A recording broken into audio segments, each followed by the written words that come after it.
다 함께 신앙 고백하심으로 예배 시작합니다. 전능하사 천지를 만드신 하나님 아버지를 내가 믿사오며 그 외아들 우리 주 예수 그리스도를 믿사오니 이는 성령으로 잉태하사 동정녀 마리아에게 나시고 본디오 빌라도에게 고난을 받으사 십자가에 못 박혀 죽으시고 장사한 지 사흘 만에 죽은 자 가운데서 다시 살아나시며 하늘에 오르사 전능하신 하나님 우편에 앉아 계시다가 저희로서 산자와 죽은 자를 심판하러 오시리라. 성령을 믿사오며 거룩한 공예와 성도가 서로 교통하는 것과 죄를 사하여 주시는 것과 몸이 다시 사는 것과 영원히 사는 것을 믿사옵나이다. 아멘. 느헤미야 1장 3절에서 7절 말씀입니다. 그들이 내게 이르되 사로잡힘을 면하고 남아있는 자들이 그 지방 거기에서 큰 환난을 당하고 능욕을 받으며 예루살렘 성은 허물어지고 성문들은 불탔다 하는지라. 내가 이 말을 듣고 앉아서 울고 수일 동안 슬퍼하며 하늘의 하나님 앞에 금식하며 기도하여 이르되 하늘의 하나님 여호와 크고 두려우신 하나님이여 주를 사랑하고 주의 계명을 지키는 자에게 언약을 지키시며 긍휼을 베푸시는 주여 간구하나이다. 이제 종이 주의 종들인 이스라엘 자손을 위하여 주야로 기도하오며 우리 이스라엘 자손이 주께 범죄한 죄들을 자복하오니 주는 귀를 기울이시며 눈을 여시사 종의 기도를 들으시옵소서. 나와 내 아버지의 집이 범죄하여 주를 향하여 크게 악을 행하여 주께서 주의 종 모세에게 명령하신 계명과 율례와 규례를 지키지 아니하였나이다. 다시 시작할 수 있게 하는 힘, 회개의 중보기도, 느헤미야 1장 3절에서 7절 말씀입니다. 느헤미야는 바사에 살던 히브리 사람이었습니다. 오래전 할아버지 때 가족이 이스라엘 민족과 그곳에 포로로 잡혀갔지만 출세하여 바사에 고위관직이 되었습니다. 그러던 어느 날 느헤미야는 예루살렘 성벽이 재건축되고 있다는 소식을 들었습니다. 그러나 그 당시 예루살렘 성을 보호할 성벽이 무너져 없었기 때문에 회복되기란 불가능했습니다. 이 소식을 들은 느헤미야는 너무나 걱정이 되었습니다. 그래서 느헤미야는 눈물로 간절히 하나님께 예루살렘 성을 다시 세울 수 있도록 기도했습니다.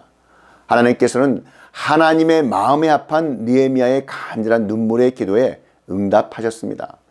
하나님께서는 바사 왕의 마음을 부드럽게 하셔서 느헤미야에게 복을 빌도록 하셨고 예루살렘 성벽을 재건하는 데 필요한 물품을 제공하게 하셨습니다. 게다가 하나님께서는 바사 왕으로 하여 느헤미야가 이 모든 사역을 감당할 수 있도록 예루살렘에 돌아가 총독이 되는 것도 허락하게 하셨습니다. 하나님께서는 무너진 예루살렘 성벽을 바라보며 눈물로 중보기도하며 하나님의 나라와 의를 구했던 느헤미야에게 다시 시작할 수 있게 하는 힘, 이 다시 시작할 수 있게 하는 힘을 주셔서 기도에 응답하여 놀라우신 하나님의 역사를 보여주신 것입니다. 느헤미야서는 BC 444년 느헤미야의 귀환과 이후에 이루어진 예루살렘 성벽의 재건, 그리고 하나님의 언약갱신과 신앙의 개혁의 역사에 대해 다루고 있습니다.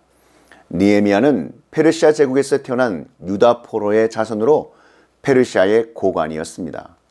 그는 유다 백성의 3차 귀환을 인도했고 유다 총독이 되어 무너졌던 예루살렘 성벽을 52일 만에 쌓은 사람이었습니다.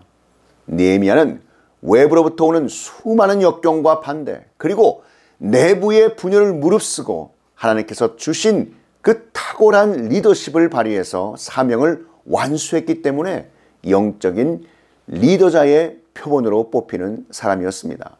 그는 완전히 허물어진 예루살렘 성벽을 짧은 기간에 완공할 만큼 탁월한 리더십을 갖추었을 뿐만 아니라 성벽을 재건하는 과정에서도 신앙인의 영적인 참모습을 보여준 아름다운 하나님의 사람이었습니다.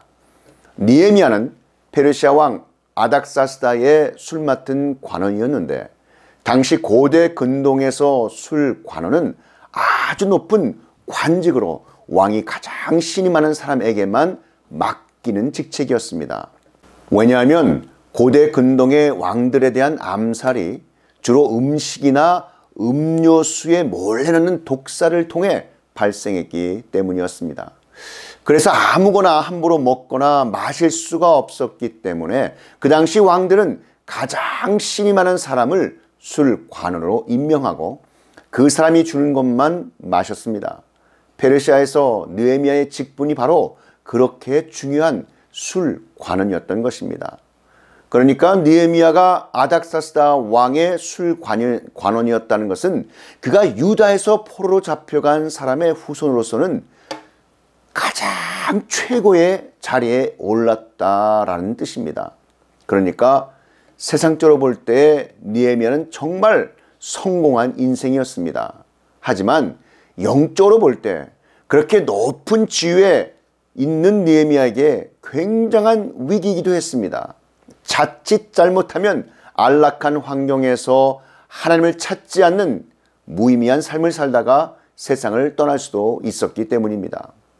우리의 인생에는 가치와 의미가 있어야 아름답고 행복한 삶이 됩니다. 그런데 그 가치와 의미는 우리를 하나님의 형상대로 창조하신 하나님께서 원하시는 삶, 하나님께서 주신 사명을 이루기 위한 삶을 살 때 비로소 이룰 수 있습니다.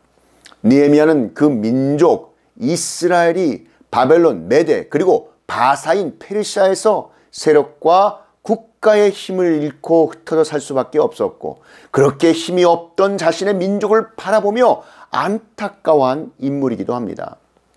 1차, 2차 포로 귀환의 시기를 거치며 예루살렘이 다시 재건되는 듯 했지만 여러 반대 세력에 부딪혀 이러지도 저러지도 못하게 된 상황이 되었습니다. 그런 속에서 하나님께서 어떻게 다시 시작할 수 있게 하는 힘을 느헤미야를 통해서 이루셨는지 우리 함께 나눠보기를 원합니다. 영국의 속담 중에 By falling we learn to go safety. 넘어짐으로써 안전하게 걷는다라는 말이 있습니다. 실수를 통해 한 단계 성장하며 더 많은 것을 배울 수 있다는 말입니다. 어린 소년 자니는 할아버지와 할머니 집을 방문하였는데 선물로 새총을 받았습니다. 그 동네 아이들과 누가 새총 쏘기를 잘하나 하는 놀이를 하였는데 자니는 친구들보다 잘하지 못해서 매우 화가 나 있었습니다. 자니는 할아버지 집에 돌아와 새총 쏘는 연습을 열심히 하다가 그만 실수로 할머니의 가장 아끼고 사랑하는 애완 오리를 죽게 했습니다. 자니는 두려운 마음이 생겨 아무도 보지 않을 때 죽은 오리를 장작더미 속에 감추었습니다. 그런데 주위를 살펴보다가 보니 여동생 셀리가 자기가 하고 있는 모든 행동을 지켜보고 있었던 것을 알게 되었습니다. 셀리는 아무 말도 하지 않았습니다. 점심 식사가 끝나고 할머니는 셀리야, 설거지하는 것 좀 도와줄래? 라고 말씀하셨습니다. 셀리는 할머니, 오늘은 자니가 부엌 일을 도와드리고 싶다고 했어요. 자니, 그렇지? 라고 말했습니다. 그리고 셀리는 자니에게 작은 목소리로 속삭였습니다. 자니, 할머니가 아끼시던 오리를 기억하지? 그래서 자니는 아무 소리도 못하고 설거지를 해야만 했습니다. 잠시 후 할아버지께서 낚시하러 가지 않겠느냐고 물으셨습니다. 할머니는 셀리는 저녁 준비하는 것을 좀 도와줘야 해요 라고 말씀하셨고 셀리는 씩 웃으면서 말했습니다. 할머니, 자니가 저녁 준비를 돕고 싶다고 했어요. 또 한 번 셀리는 오빠 자니에게 작은 목소리로 속삭였습니다. 할머니 오리를 기억하지? 셀리는 할아버지와 낚시하러 갔지만 자니는 집에 남아서 저녁 준비를 도왔습니다. 자니는 며칠 동안 이런 식으로 셀리의 일까지 힘겹게 하면서 더 이상 견딜 수 없게 되었습니다. 그래서 그는 할머니에게 자신의 잘못을 자백했습니다. 할머니, 사실은 할머니가 가장 아끼고 사랑하는 오리를 제가 실수로 죽였습니다. 용서해 주세요. 손자의 고백에 할머니가 이렇게 말씀을 하시는 게 아니겠습니까? 자니야, 다 알고 있었단다. 이 할머니는 내가 키운 그 오리보다 너를 더 사랑한단다. 너를 용서하마. 나는 단지 셀리가 너를 노예로 삼는 것을 내가 얼마나 견디는지 두고 보았을 뿐이야. 정죄하는 악한 영의 목소리가 하나님의 자녀에게 내가 죽인 우리를 기억하지, 내가 과거에 행한 것들을 기억하지 라고 속삭이고 있습니다. 그러나 여러분이 여러분의 죄들을 자백했고 하나님의 용서를 받았다면 주님께서는 여러분을 용서해 주신 것인 줄 확실히 믿는 믿음의 사람들이 다 되시기를 바랍니다. 이것은 우리에게도 적용될 수 있습니다. 우리는 연약한 존재이므로 심각한 범죄에 빠질 가능성이 얼마든지 있습니다. 그러나 그보다 더 심각한 문제는 그 이후에 있습니다. 우리가 그 범죄를 감추고 은폐시키려 할 때 악한 영은 우리 귀에 대고 속삭입니다. 넌 이제 끝장이야. 넌 실패자야. 넌 하나님의 저주를 받게 될 거야. 내가 그런 짓을 저질러 놓고서도 하나님의 백성이라고 할 수 있겠어? 그런데 하나님께서는 이렇게 말씀하십니다. 오너라, 우리 허심탄회하게 얘기해보자. 내 죄가 주홍 같을지라도 눈과 같이 희게 될 것이다. 성경에서는 이렇게 기록되고 있습니다.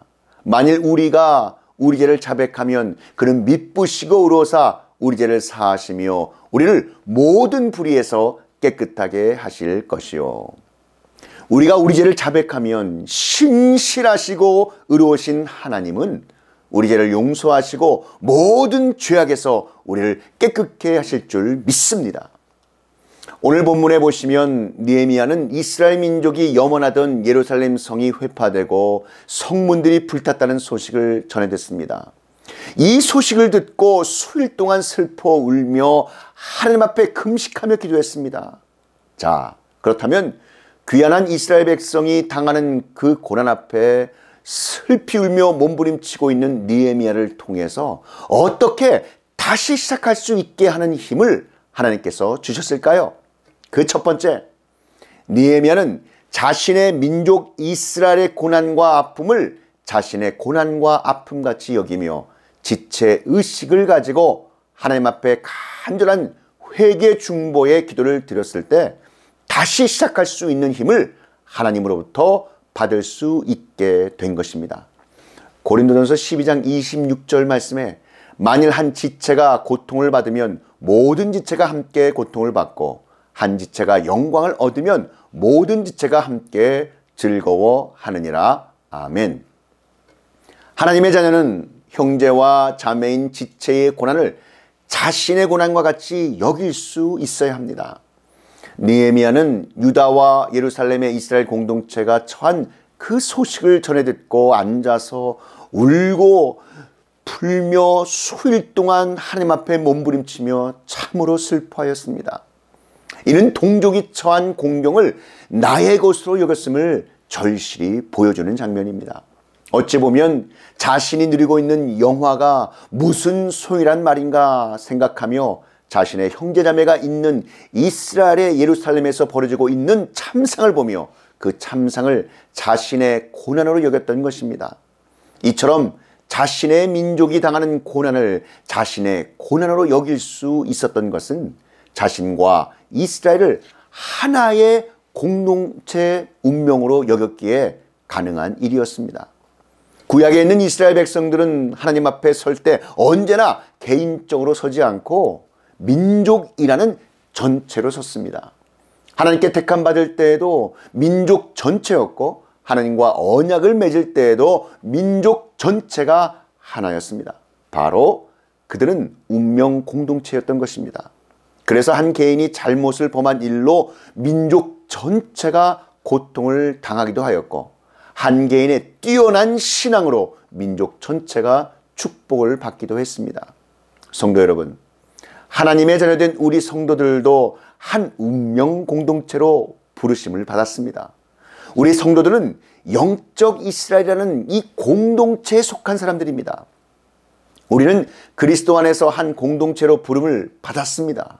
성경은 그리스도를 교회의 머리로, 교회를 그리스도의 몸으로, 교회 구성원인 우리 성도들을 그리스도의 몸을 이루는 지체로 말합니다. 너희는 그리스도의 몸이요 지체의 각 부분이라. 고린도전서 12장 27절에 이렇게 증거하고 있습니다. 우리 몸에는 많은 지체가 있지만 그러한 지체들은 결국 한 몸입니다. 지체들은 다른 지체가 고통당할 때 그 고통을 함께 나누기 마련입니다. 그래서 교회에서 다른 성도님들이 겪는 고난을 마치 내 자신의 고난으로 여기며 위해서 중보기도 하라 말씀하시는 것입니다. 이는 마치 느헤미야가 이스라엘이 겪는 아픔을 자신의 아픔처럼 여기는 것처럼 우리 교회가 우리 지체들이 겪고 있는 어려움을 자신의 어려움으로 여기는 것입니다. 그럴 때 우리는 느헤미야와 이스라엘 공동체가 누린 다시 시작할 수 있게 하는 힘인 하나님의 놀라우신 축복을 누리게 되는 줄 믿습니다. 그러나 만일 형제 자매가 겪고 있는 고난을 보고도 내가 속한 교회의 아픔과 그 어려움을 보고도 아무런 고통도 느끼지 못한다면 이는 결코 그리스도의 운명 공동체에 속한 자라고 말할 수 없을 것입니다. 신약시대의 예루살렘 초대교회 성도님들은 자신들이 그리스도 안에서 운명 공동체라는 믿음이 아주 분명한 사람들이었습니다. 그들은 가난한 성도들이 경제적 문제로 고통당하는 것을 자기 자신의 고통으로 여겼습니다. 그래서 자기 소유를 팔아 교회에 들여 모든 것을 나누어 썼습니다. 안디옥 교회나 마게도니아 교회의 경우 예루살렘 교회가 경제적인 어려움에 처하자 함께 고통을 느끼고 자신들도 극히 어려운 상황 속에서도 예루살렘 교회를 돕기 위한 연보를 아주 풍성하게 하였습니다. 그때 하나님께서는 다시 시작할 수 있게 하는 힘으로 축복하셨습니다. 사도행전 11장 29절 말씀을 함께 보시기 바랍니다. 제자들이 각각 그 힘대로 유대에 사는 형제들에게 부조를 보내기로 작정하고, 이 말씀같이 하나님 자녀된 우리는 형제 자매의 아픔과 교회의 어려움을 나의 아픔과 나의 어려움으로 함께 여기며 감당하려는 여러분 신앙 공동체적인 마음이 있으십니까?